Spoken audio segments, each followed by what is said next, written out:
What affiliates exactly are they talking about? Are they meaning people are actually listening to the show? Is that our affiliates? I don't know. Anyway, we're here. Oh, I'm sorry. I got camera problems, so I keep moving this back to its normal position, which is probably not good. But I don't think you can see me yet anyway, and that's probably even better.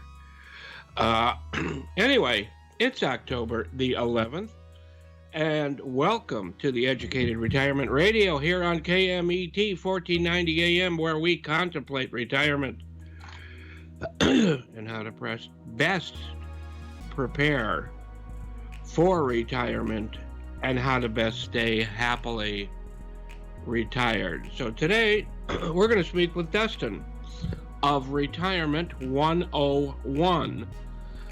And this is our first class. When this team, that is Retirement 101, puts on their class, which they do all over Southern California, they are 2 sessions.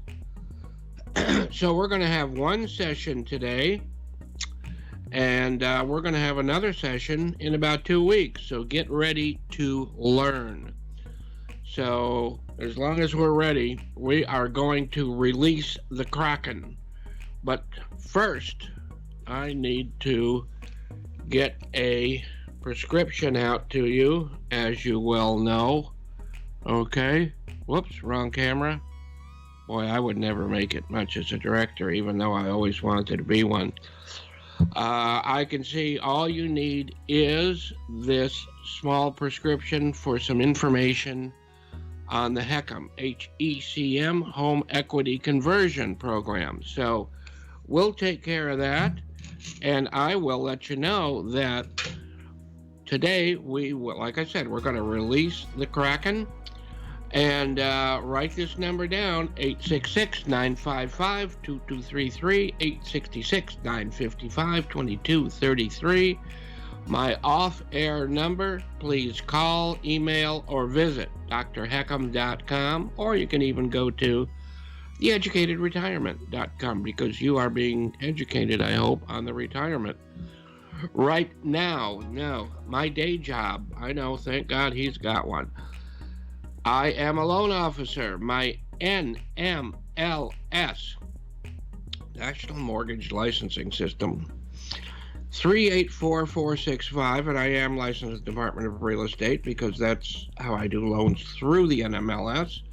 Do not sell real estate, but I've got so many contacts, so wherever you are, call me if you need any information, not just on selling it, but information about your home, things like that. Give me a call. Anyway, that number is 792-630. So, as I said before, let me get lined up here for it. There you go. Boy, it kind of reminds me all of a sudden of the face hugger of Alien. By the way, I'm going to go see Alien in the theater with my son next Tuesday. Last Tuesday, we saw Psycho on the big screen, and that was great. I mean, most people don't realize I'm too young to have seen it really in the movies the right way, but so be it. Anyway, not face hugger, but International Kraken Day. Okay, Kraken is, well, there goes mine. Closest thing would be an octopus. So they're really talking about an octopus when we talk about this day, because it's part of the International Cephalopod Week. So technically, these guys, octopus, they do not have tentacles. They have arms.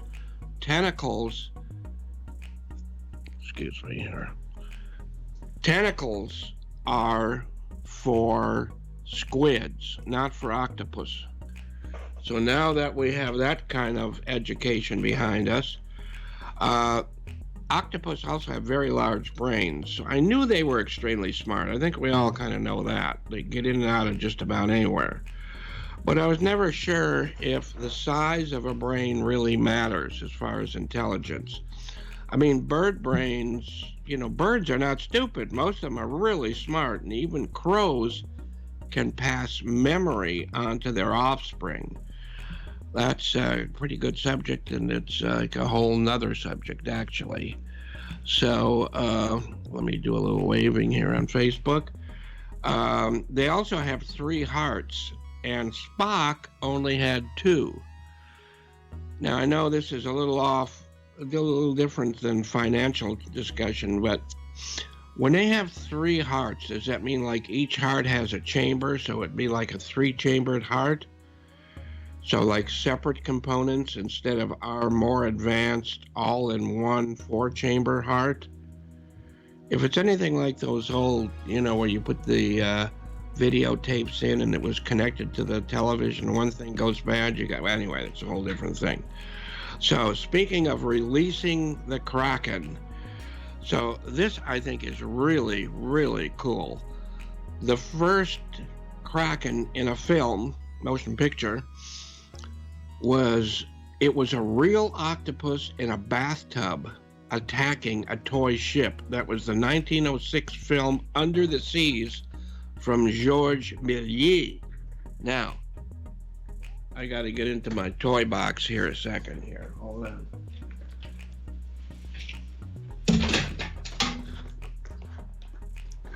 And anyway, I think this is what I was looking for. Here is Beneath. It came from beneath the sea, where Harryhausen took care of some things in a different kind of way. So with that, I'm going to give it back. Whoops, there we go. To the Kraken, and we're going to take a little break. See you after the break. Well, you may not need a pillow top when you got a Kraken running after you. But welcome back to the Educated Retirement Radio here on your home planet, 1490 KMET AM radio. The mighty Met. And it's so mighty, I'm out of breath. Remember, theeducatedretirement.com or Dr. Heckham, HECM, just DRHECM. Call me, 866-955-2233 to discuss ideas, or just email me at bestloantoday@gmail.com. And when you're on the site, remember to look at the YouTube channel. It's got all these, give me a couple days and then they all get up there. The podcasts are up there pretty quick. And of course, everything's on the KMET website. Anyway, famous birthdays. Not mine. Jerome Robbins. Now I got to look in my toy boxes here, so it's all, I got junk all over the place. I almost said a bad word. Anyway, Jerome Robbins was the choreographer for such wonderful things as West Side Story. And yeah, I'm still showing you these the video discs, the big ones from the old. They still work fine. The sound sometimes is better than the new ones. So there. Anyway, now Spielberg is making a new one, and you're going to ask why, just like I did. Well, I have one of my clients who plays timpani in several orchestras told me the reason is the stage play. And again, I am much too young to remember this, so don't. The stage play was different than the movie, so now they're going to go back and do what the stage play actually was. Well, we'll see. Jerome also did On the Town, The King and I, Fiddler on the Roof, and guess who else has a birthday today? One of the most famous names on planet Earth. Michael J. Nelson was born in 1964. Now, he is one of the masterminds, not the first guy, but the mastermind of Mystery Science Theater 3000. Now, tell me, Sean, you know about that, right? Of course I do. Of course. Anybody with any culture, or Western culture anyway, I guess we'll put it, knows about Mystery Science Theater 3000. Now, it had an 11-year run when it first started back in was that late 80s or early 90s, but it was taken over by one of its writers in the fifth year, and that was Joel Hodgson was the first one. And I'm sorry, this was a creation of Joel Hodgson, Hodgson. And in the fifth year, Michael Nelson took over.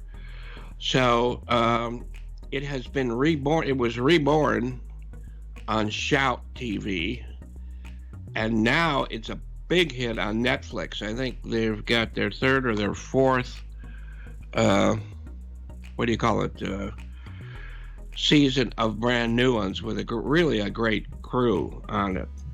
So my wife and I even went to see them in person over in Santa Ana at the Frida Theater. It was great.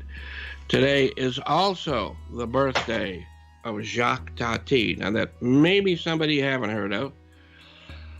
He was, believe it or not, before my time, kinda. He dropped in 1907, and he flipped off into the universe in 1982. So, but when I was younger, I wasn't into all those films.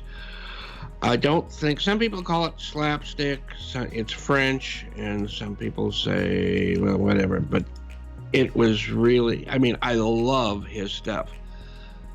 You even don't have to turn on the subtitles, just make it silent and listen to the sound effects, and they're great. But Jacques Tati has been voted several times as one of the greatest 50 directors of all time, but one with the fewest films, only 6 films.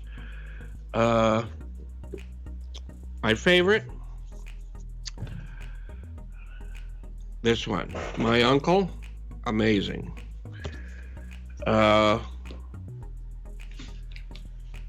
You know what? Maybe this one's my favorite.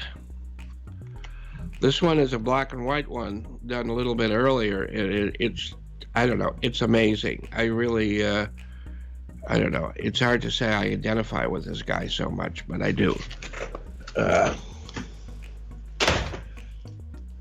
There's an earlier My Uncle Laserdisc. And here's one of his first, which I haven't seen in a long time, but I got to. And this maybe was one of his last, if not his last, playtime. Pretty sophisticated stuff, though, so it's pretty neat. You see old Paris, where most of his stuff happens, but every time there's a window, maybe not every time, or a door that opens or whatever that's glass, you see reflections of skyscrapers in Paris. So it has to do with changing times, which actually my uncle does also to a great degree. So on this day, the movie Laura popped out, and that was premiered in 1944. Now, that was Dana Andrews. That was a small bit for him, and he was in his towering masterpiece, which we saw last night because of Halloween stuff on TV, Night of the Demon, which I gotta admit is one of the strangest, weirdest, maybe not great at all, but it really is stupid. And I love stupid monsters. That's why I look at myself so much, is it? I don't know. Anyway, the music for Laura was David Raskin, who wrote some beautiful stuff. He wrote, other than Laura, The Bad and the Beautiful, and again, his towering masterpiece, the Ben Casey television show. And when it comes to Ben Casey, I know I've shown you this wonderful book before. Don't know whether it won the Nobel Prize. I'm sorry. They do those, whatever those are. I might think of it here in a minute. But a prize is a prize. When it comes to music, though, I know I've shown this before. I meant Pulitzer. Anyway, here is, look at that. Okay. If that ain't an emotional thing, I don't know what is. So, Saturday Night Live was also premiered on this date. And do you know who the first host of Saturday Night Live was? Sean, do you know? I did not. I'm going to guess George Carlin. You just won the contest. But unfortunately, we don't have any prizes for that one. But you did show off that you're a lot smarter than me, not necessarily smarter than a crow or a octopus, but definitely a lot more ahead of me. So with that note, let's take a break and let Sean take it away because he's smarter than I am, and we'll be back in a bit.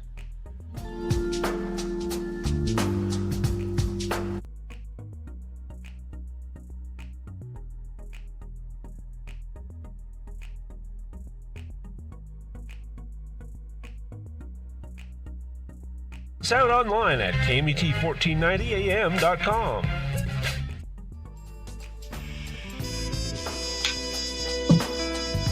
Yes, and check me out online too. As long as you got the line up.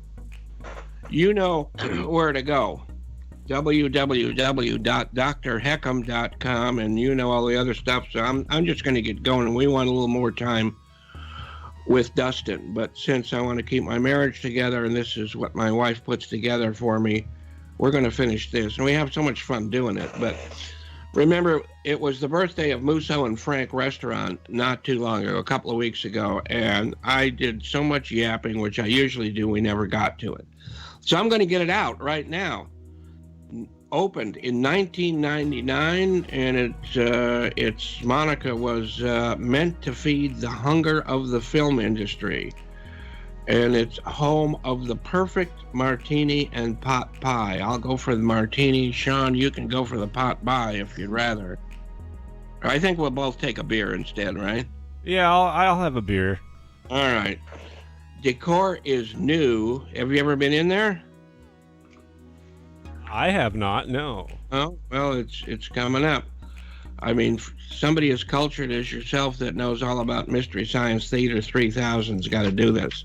So the decor there is new, and it's considered to represent 1955, and even has a Walk of Fame. The only restaurant I know of with a star on the Walk of Fame. It was a favorite haunt for Orson Welles and so many others.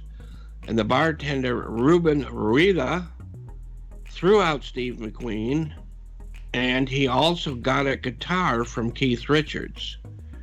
So Ruben Rueda, served the best martinis in town for 52 years and 86 more celebrities than any other bartender in town. So I know when I was, in the times I've been in there, I saw William Conrad, and he was, he had a like a cannon type trench coat on, so that was perfect. Also saw James Caan having a good time with a big group.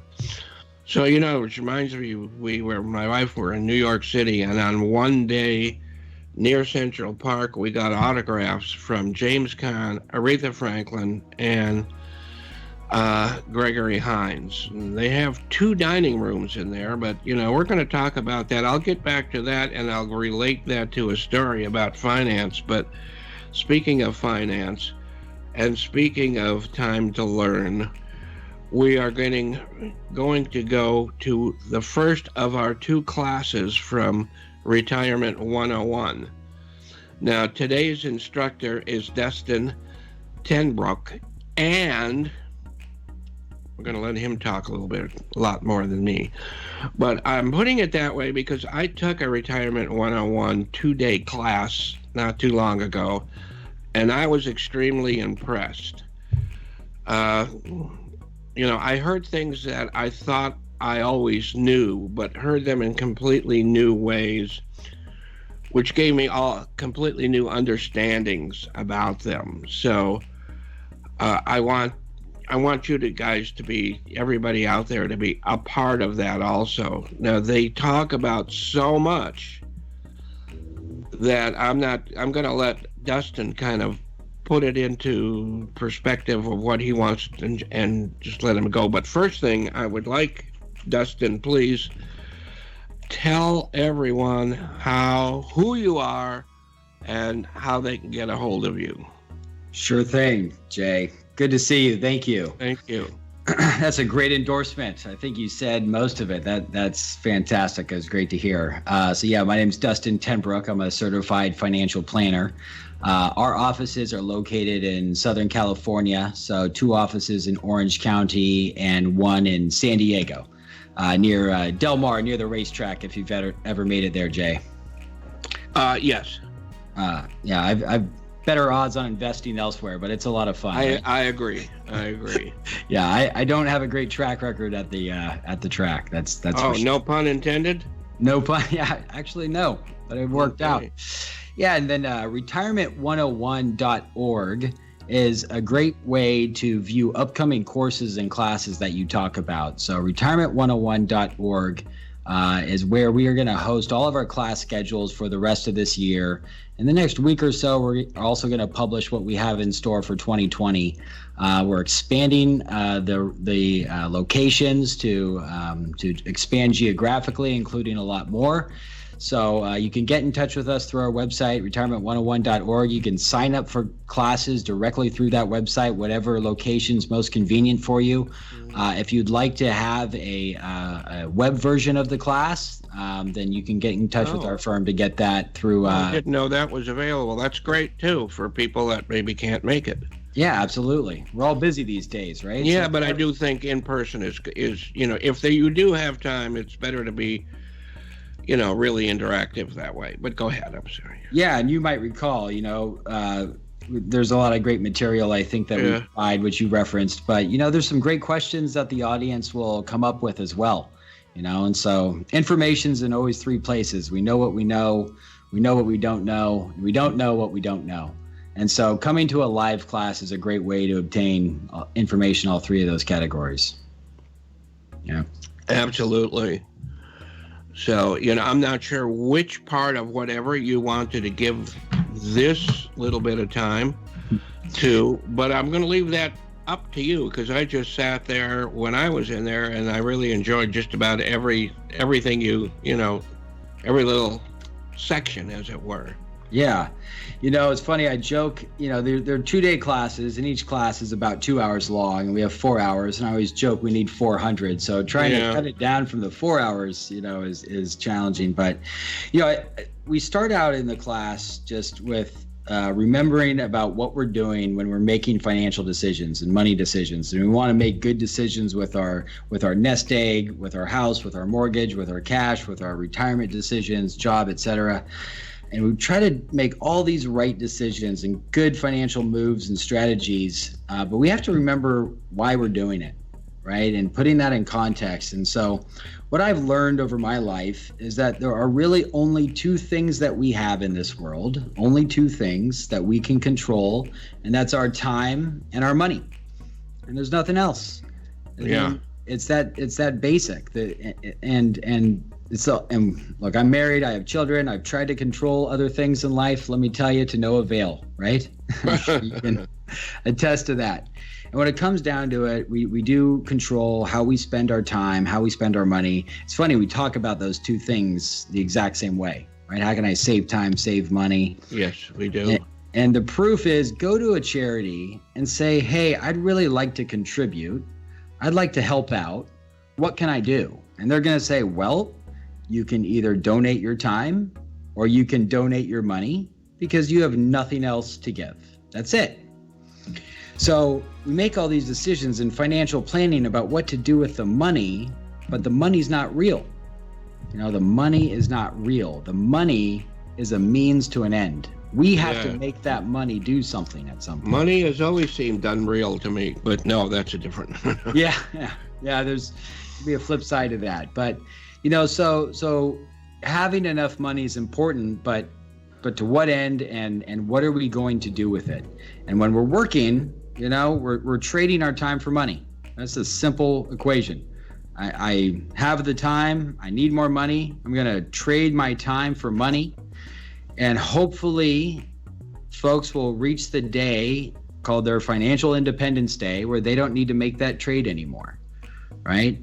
And, I lied to my kids just like my parents lied to me. And we tell them, and they told us that money doesn't buy What? Happiness. Right. Money doesn't buy happiness. Big lie. It's the only thing that money can do. There's nothing else money can do other than buy happiness. You know, I get it. The frivolous spending doesn't necessarily make you happier, but not having to go to work, having your health care paid for, having education, having your grandchildren have education, having a home you can live in. I mean, money will buy happiness, and it's up for each individual to define what's most important in their life. And that's the foundation of financial planning. It's not starting with the investment product or the mortgage product or the tax strategy or the account. It's what do we want to do with this money? What kind of life am I going to live? And that's going to tell us what kind of mortgages, financial products, and tax accounts we're going to need to get that done. Well, absolutely. So the good news is we call it Retirement 101, and we say it's just math. You know, when we're making the financial strategies together, you might remember that a lot, Jay. I It's do. a lot. It's a whiteboard and an HP 12C old-fashioned financial calculator. We roll up the sleeves and we do the math, and whatever our questions are, there's just 4 things: assets, liabilities, income, expenses. Those are the only 4 financial categories that any of your financial questions can be about. So ALIE, we say ask Allie, right? And try to make good decisions about those. We also want to educate people in this course about some of the things which I call, you know, we have some defects and that they affect the way we make financial decisions. So I call these the 4 genetic defects in our financial DNA. And time again, we are just plagued by bad decision making because our brains just can't seem to connect the dots somehow. The first thing, if I can rattle them off for you, Jay, the first one is we compare to nothing. You know, we compare some action to no action at all. And everything has, you know, plenty of comparables, right? So like, we compare buying a long-term care insurance policy for $3,000 a year or whatever, for example, to taking $3,000 a year and burning it in a barrel. That's the financial comparison we do. We don't compare to the thousands of other options of what we could do with $3,000 a year, how we could have invested it, how we could have spent it. You know, what's the trip you could have taken every year of your life to live in a worse nursing home or whatnot, right? So we compared to zero, and it's wrong. That's not the comparison. So we have to do financial planning to figure out all the other considerations. A big one, number 2, is we don't really understand inflation. We get that it exists. We've lived with inflation our whole life, but when it comes to making financial decisions, we don't understand it. A good example is, you know, and you'll know this in particular, Jay. I mean, you ever get that mortgage statement after you buy a house or you refinance your mortgage, and they have to send you an amortization statement, right? And it shows you all the payments that you're going to pay over the next 30 years. And we look at that, and we are blown away because compound interest is amazing. And I mean, I know the math offhand that a $400,000 mortgage over 30 years at 4% is about $687,000 of total payments. And our irrational brains look at all of that money like it's in today's money. And that's not how money works. Inflation exists, and the truth is that money in the future is worth less. Right? Money in the future is worth less. And so we look at a payment today, let's say on a mortgage, let's say I'm paying $1,500 a month, just random number. And we'll look at a payment 10 years from now of $1,500 a month and think that those are equal. Yeah, they're not. Not even close. And so and we do that in all kinds of financial decisions. We can't really understand inflation, and it's pretty important. The next is something we've all lived with, unfortunately, and probably had some history with, and that is we have a tendency to buy high and sell low.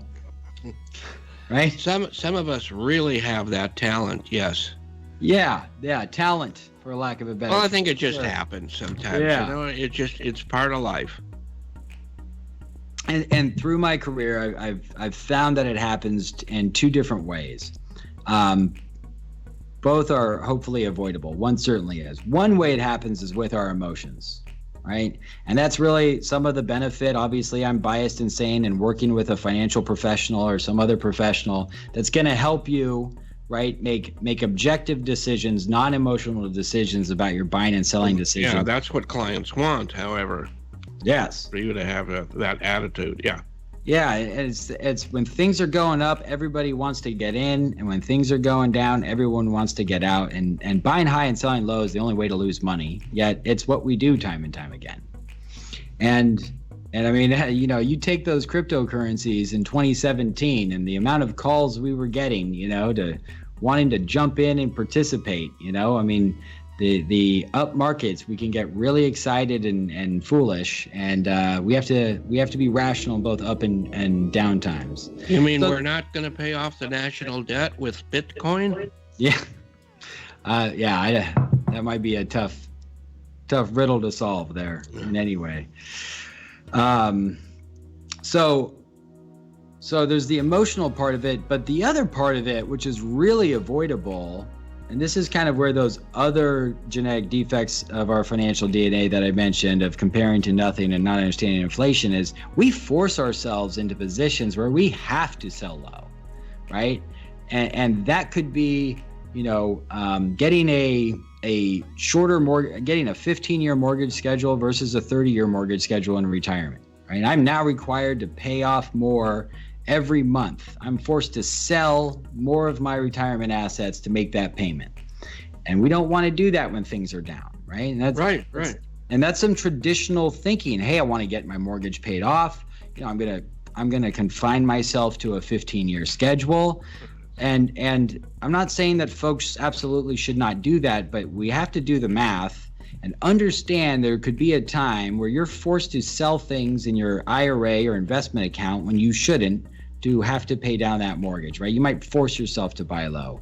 Or another common tactic we look to do in retirement is perhaps delay Social Security.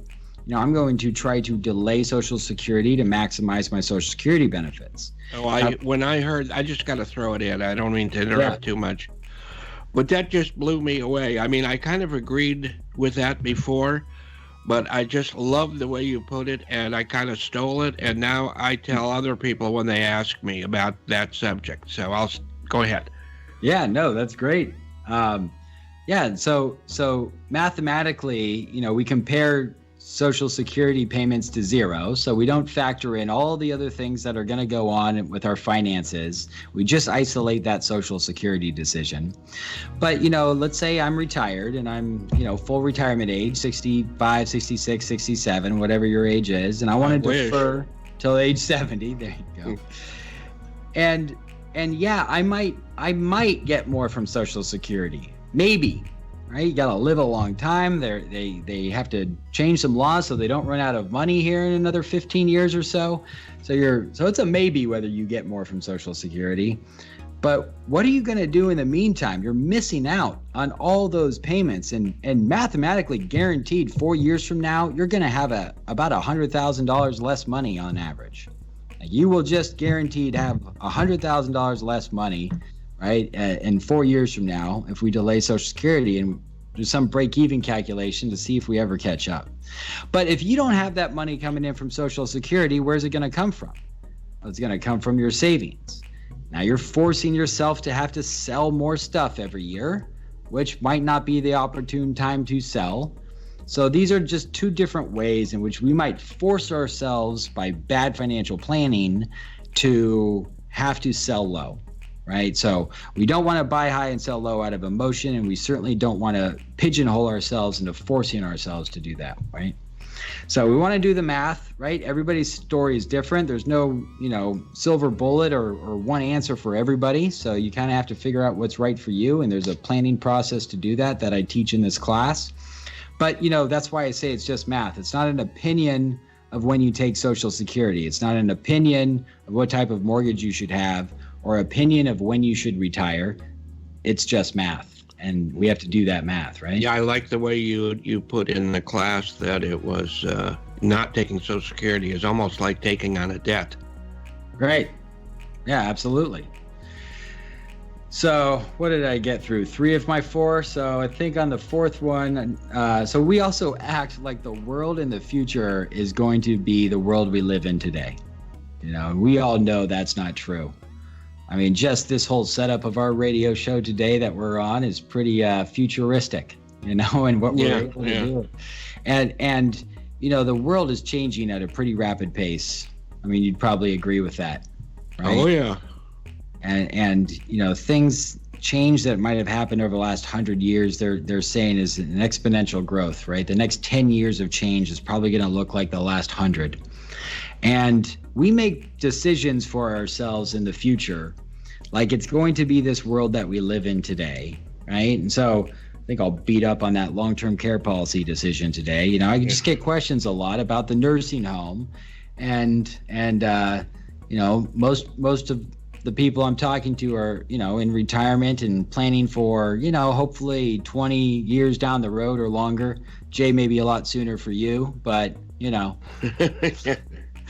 but 20 years or what? And it's like, we won't even recognize the world we live in 20 years. It's crazy to think that we could plan for an expense in a world 20 years from now, and we have no idea of how those goods and services are delivered or what things cost. So, we just want to take caution in that.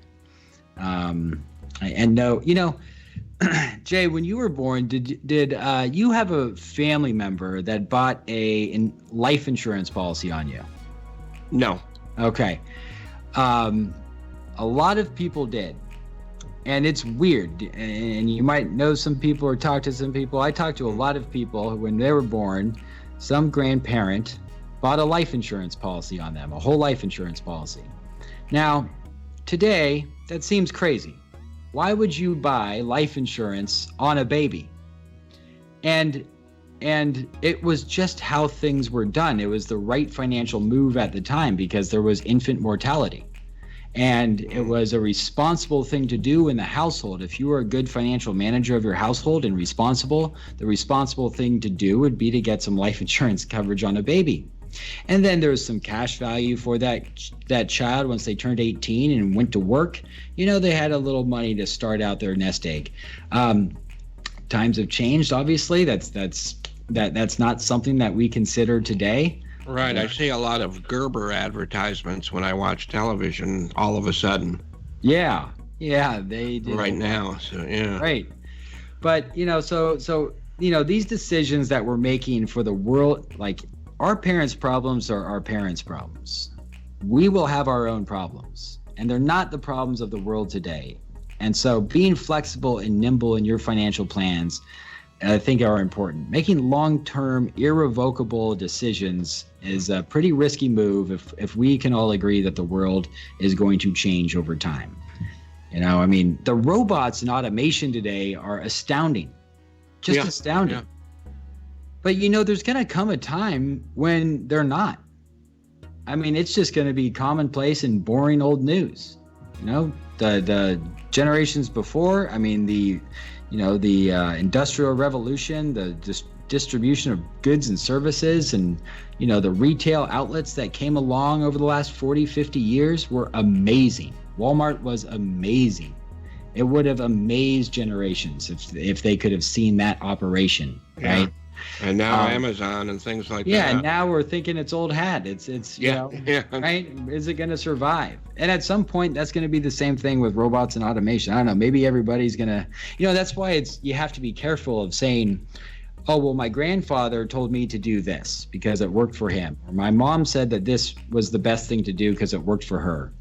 And that worked for them in that period of time and that world that we lived in at that time. And so we just want to be nimble, flexible, assess the world that we're living in today, and make those decisions. So those 4 genetic defects in our financial DNA, we have to realize that they're there. We have to admit them. We have to find them when they're plaguing us to making those bad decisions. Absolutely. So far, we've learned a great deal. And I know you do some other things with people like estate planning, healthcare planning, income sources, all that good stuff, investments. You get into all of those things, correct? Yeah, the class we try to cover all the categories. So I think kind of like life, like you would say, life planning for retirement. It's the whole thing. Yeah, absolutely. Early in my career, I worked at a multifamily office where we catered to really high net worth families. Yeah, there's a lot of that out there, but I think everybody will have a lot more high net worth families in the future if they get started now. That's true. But so with those high net worth families, we would have estate planners, attorneys, CPAs, certified financial planners, investment managers, all these different real estate professionals, all these people at the table working together to try to solve this problem because everything's connected. And so we're trying to bring that same type of philosophy and advice to the everyday person who needs tax planning and tax strategy. Right? Needs to have an estate plan, needs to make financial decisions about their investments and Social Security and healthcare, right? Needs to plan out their life and how this money they've accumulated is going to be able to buy their happiness and how they're not going to run out, And so I try to bring that training and philosophy to what we do in this course, right? And looking at an all comprehensive view of all those things you mentioned. Now, before we do run out of time, which we will eventually. Yes. I don't mean life in general. I mean today. Yeah, both. Please give people your information again, how they can sign up for you. Let me just throw in, too, that, all of these shows appear, of course, on the KMET network, but they're also on my YouTube channel a few days afterwards. I'll have a copy of the entire show, but I'll also have a copy of just that part with Dustin, so that when you may want to listen to him a couple more times before calling. All that'll be available. But go ahead, Dustin. Yeah, so retirement101.org is a great place to find a little outline about the course, the locations we have in San Diego and Orange County. And you can contact Retirement 101 at 858-384-0270. So 858-384-0270, or visit retirement101.org. That and your phone number like that again? And sure, phone number again is 858-384-0270. So Retirement 101. You can follow us on Facebook. If you're into the social media, we're there. We have some good posts. If you want to email us, you can email info@retirement101.org. So however you'd like to get in touch, we're happy to hear from you. And a couple of things I'd like to say, that even if you don't have a financial planner, a lot of people don't. And in the past, like some of these companies, they wouldn't even consider you unless you had $500,000 sitting around for them to invest in. But whether you're in that category or if you're not in that category, I really think you need to have someone to talk to, a place to go and someone to talk to. And even if you have other financial advisors, I think that you've learned today that Dustin sees it from a little bit different way, and that perhaps that's something else that you need to add to your own knowledge base. So, what we say on the Ron Siegel show on ESPN, you should have yourself a household board of directors. And that household board of directors needs to have probably more than one financial planner, but I'd put, Dustin right up there at the top. Realtor, lender, a reverse lender, and people like that. That needs to be right next to your other telephone list of emergencies. So I really think that's important. You need to talk to other people. So, and one thing that Dustin brought in was emotion and feelings versus behavior. And I'm reading that right from the website, his website. And those are things you don't talk about with too many different advisors. I think many of them, of course, are not always right out for your best interest, but I know that this one is. The ones usually on the show are, but this, like I said, this one is like this one. I'm talking about Dustin as a one.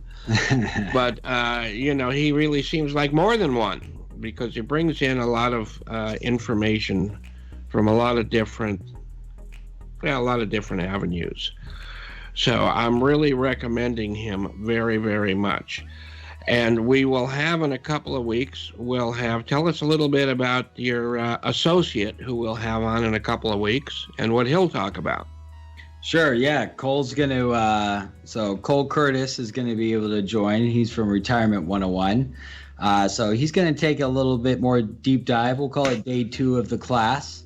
So talk a little bit more about estate planning here and what is important for us to figure out on estate plans. Estate planning is just that thing that you have to get done before you die, right? So yes, well, I got a whole list, but Yeah, so that one's really important to get done before we die, and so we want to make sure we know what we have to do, and the decisions you make with your estate plan, people overlook and underestimate how important they are, but they affect generations of people. Let me just throw in, and I don't mean to cut in on your time, Dustin, but yesterday I got one great big problem solved with one of the mortgages I was working on. And today I just got hit with another problem. And these problems have to do with the fact that people do not know where their trust is. They don't know if there was a trust done 20 years ago wasn't that long ago. And now they have a new one based on that old one.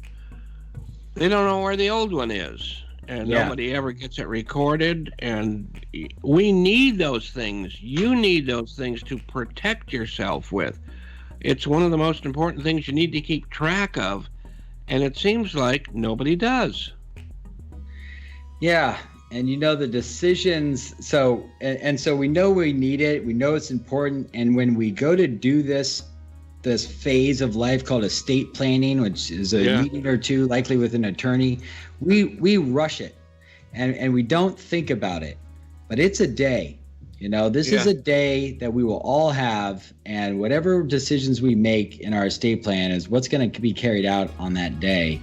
And we overlook some of these really important decisions. Who is our successor trustee? Which of my children is the favorite that is going to step over all the other ones and start making decisions? And could that be a potential problem? Yes. I mean, we've seen that play out too many times the wrong way, and generations of people. Brothers don't talk to each other for 10 years. Cousins. We're going to talk more about that, but unfortunately, I'm just getting excited about what you're about to talk about, but we're out of time. All right. Now, I will say one thing, that I am the youngest of a family of one, so that won't be it's not a problem here. But I can't believe how good this is. I'm going to be making copies of it, send it to you. Thank you so much. Thank you, Sean. Thanks to all the people listening. And Kaplan will be here on the same corner in front of the cigar store next week. Take care.